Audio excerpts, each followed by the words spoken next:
आज का टॉपिक है हमारा कार्बन और कार्बनिक यौगिक, जो क्लास 10 से लिया गया है। हमारा जो भी वीडियो होता है वो एनसीईआरटी और सीबीएसई सिलेबस पे आधारित होता है। तो टॉपिक स्टार्ट करने से पहले यदि आप हमारे वीडियो को पहली बार देख रहे हैं तो प्लीज़ सब्सक्राइब कर दीजिए। आपकी यदि स्टूडेंट्स हैं तो आपको पढ़ने में मददगार साबित हो सकता है। अब कार्बन और कार्बनिक यौगिक। अब सबसे पहले हम कार्बन को समझने की कोशिश करते हैं। कार्बन क्या है? कार्बन एक अधात्विक तत्व है जिसकी परमाणु संख्या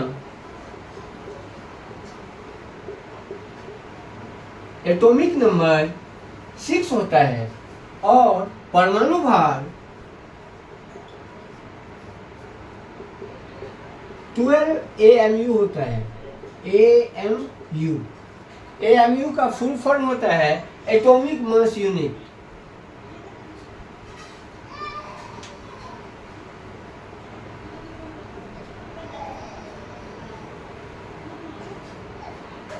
आखिर क्या जरूरत है जो एक अभी तक यदि तत्व जितने भी खोजे गए हैं उसकी संख्या कुल 118 है। उन 118 में कार्बन की क्या खास विशेषता है जिस वजह से कार्बन के एक किताब ही अलग हो गई, साइंस का एक ब्लॉक ही अलग हो गया। इन चीज़ों को स्टार्ट करने से पहले, चूंकि ये कार्बन और कार्बनिक कंपाउंड का पहला वीडियो है, सबसे पहले हम समझ लेते हैं जो केमिस्ट्री है, जिसको हम रसायन कहते हैं, उस केमिस्ट्री के 3 ब्रांच होते हैं: फिजिकल, इनऑर्गेनिक और ऑर्गेनिक।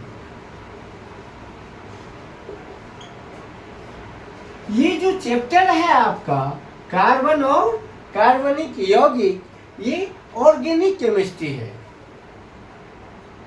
जिसका एक चैप्टर 10th के सिलेबस में दिया गया है। बाकी बृहद नॉलेज आपको 11th और 12th में पढ़ने को मिलेंगे।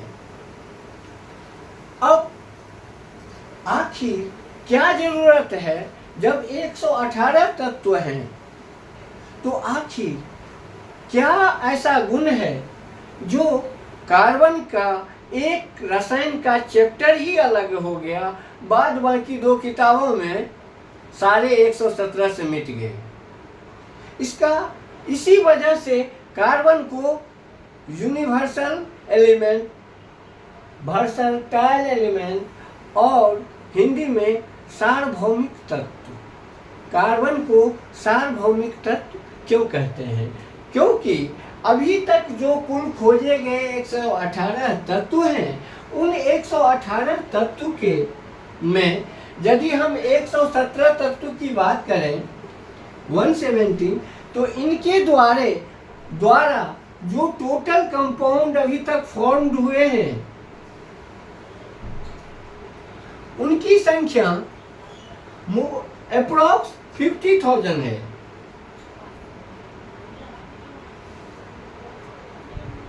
और अकेला कार्बन का total compound more than 5 lakh है। और डे पर डे ये इंक्रीज होते जा रहे हैं, डे टू डे इंक्रीज हो रहे हैं, यानी बढ़ रहे हैं इनकी संख्या।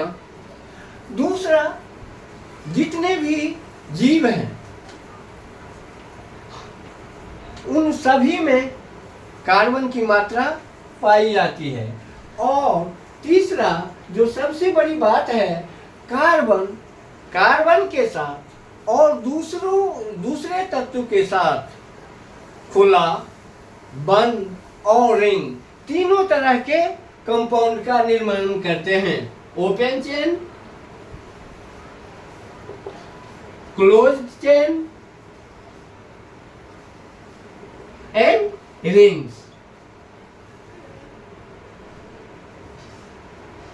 यही सारी बातें हैं। और तीसरी बात, जो कार्बन सभी कार्बनिक या जीवाश्म जीव में पाए जाते हैं और हमारी दैनिक जरूरत जितने भी हैं लगभग चीज़ों में कार्बन पाया जाता है। इसलिए कार्बन को सार्वभौमिक तत्व कहते हैं, क्योंकि कार्बन खुला, बंद और रिंग तीनों तरह के यौगिक का निर्माण करते हैं। कार्बन के साथ भी कंपाउंड बनाता है और दूसरे तत्वों के साथ भी बनाता है और तीनों तरह के इनके यौगिक बनते हैं। अब नेक्स्ट बात आती है टेट्रावैलेंसी ऑफ कार्बन। और तीसरी टेट्रावैलेंसी ऑफ कार्बन। आखिर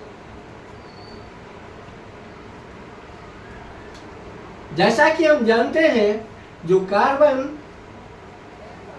की एटॉमिक नंबर कितने हैं? 6। इसका मतलब है एटॉमिक स्ट्रक्चर में हम पढ़े हैं, जानते हैं, जो पहली कक्षा में 2 से ज़्यादा इलेक्ट्रॉन नहीं रह सकता। तो इसके जो इलेक्ट्रॉनिक विन्यास होंगे उसमें क्या होगा?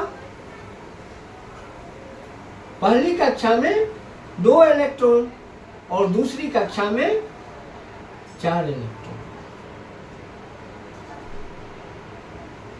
तो जो बाहरी कक्षा में इलेक्ट्रॉन पाए जाते हैं उसे संयोजकता या वैलेंसी कहते हैं। केवल यही नहीं है, कार्बन के केस में हम कह सकते हैं जो electron present in outermost orbit is known as valency of atom.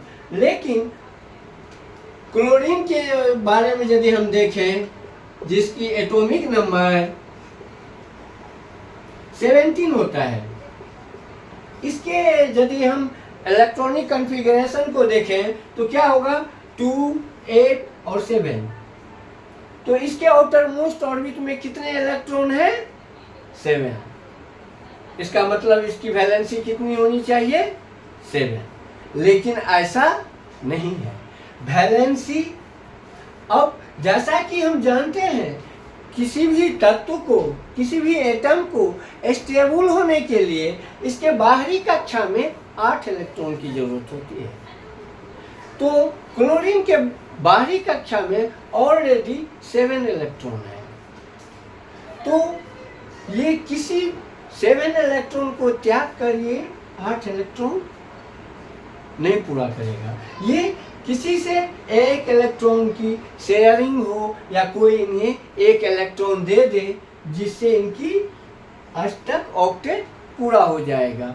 तो दूसरा वैलेंसी की परिभाषा इस ढंग से देते हैं, जो किसी इलेक्ट्रॉन की एटम को ऑक्टेट पूरा करने के लिए जितने इलेक्ट्रॉन का त्याग करना पड़ता है या ग्रहण करना पड़ता है, उस संख्या को उस एटम की संयोजकता कहते हैं। जैसे सोडियम है Na, इसकी एटॉमिक नंबर है 11। इसकी इलेक्ट्रॉनिक कॉन्फ़िगरेशन को देखें तो होगा 2A1। ये सोडियम इस ताक में रहता है जो कोई हमारा 1 इलेक्ट्रॉन बाहर वाला ले ले, ताकि जैसे ही ये इलेक्ट्रॉन इसके तरफ से चला जाएगा तो इसके बाहरी सेल में कितने इलेक्ट्रॉन हो जाएंगे? 8, और इसका ऑक्टेट पूरा हो जाएगा और सोडियम स्टेबल हो जाएगा। और लेकिन जैसे ही इलेक्ट्रॉन ये त्याग करेगा उसको लेने वाला भी होना चाहिए। तो क्लोरीन इस इलेक्ट्रॉन को ले लेता है और इस तरह से क्लोरीन के कक्षा में कितने हैं 7, तो इसके भी एक इलेक्ट्रॉन आ जाने से ऑक्टेट पूरा हो जाता है। और सोडियम इलेक्ट्रॉन चूंकि रिलीज करता है इसलिए इसमें प्लस चार्ज ज्यादा हो जाएगा। क्लोरीन चूंकि इलेक्ट्रॉन एक्सेप्ट करता है इसलिए इस पे माइनस चार्ज हो जाएगा और दोनों मिला के NaCl बना देंगे। और इस तरह से जो NaCl बना, जिसे हम साधारण नमक के रूप में यूज करते हैं, तो ये जो NaCl बनता है इलेक्ट्रॉन की इस तरह से इलेक्ट्रॉन के ट्रांसफर से जो बॉन्ड बनता है, इस तरह के बॉन्ड को इलेक्ट्रोवैलेंट बॉन्ड या वैद्युत संयोजन बंध कहते हैं।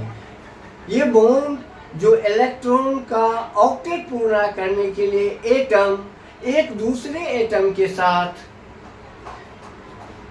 संयोग करता है, इसमें उनका पर्पस होता है अपना ऑक्टेट पूरा करना, अपनी आखिरी कक्षा में 8 इलेक्ट्रॉन पूरा करना।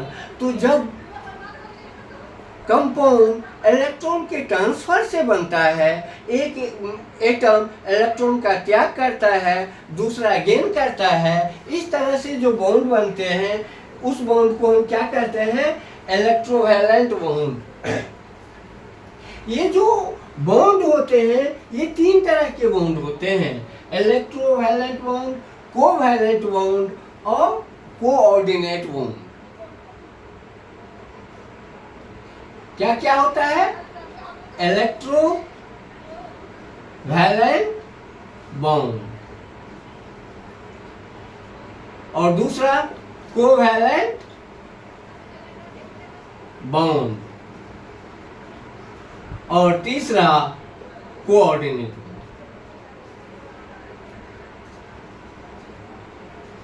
अभी जो हम लोगों ने समझा लास्ट में अभी चर्चा कर रहे थे, उसमें जब इलेक्ट्रॉन का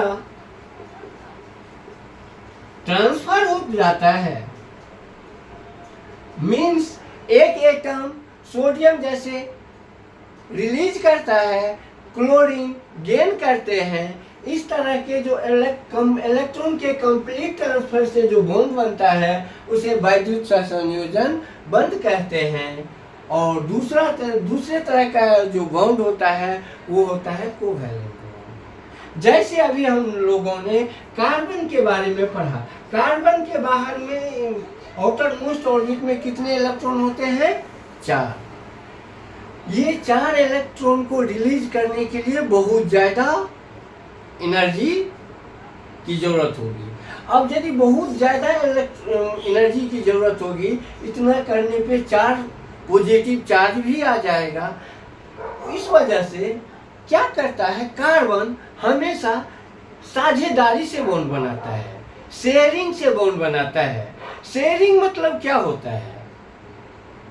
शेयरिंग मतलब एक तरह का एक एग्रीमेंट होता है कि भाई हमारे जो ये इतने संपत्ति पे तुम्हारा अधिकार रहेगा, तुम्हारे संपत्ति पे बराबर का हक रहेगा। यानी एक एटम दूसरे एटम के साथ इलेक्ट्रॉन का शेयरिंग करते हैं, जो भाई हमारे इतने इलेक्ट्रॉन पे आप भी अपने काम में यूज में ले सकते हो और इसके बदले में हमें भी इलेक्ट्रॉन दे दो।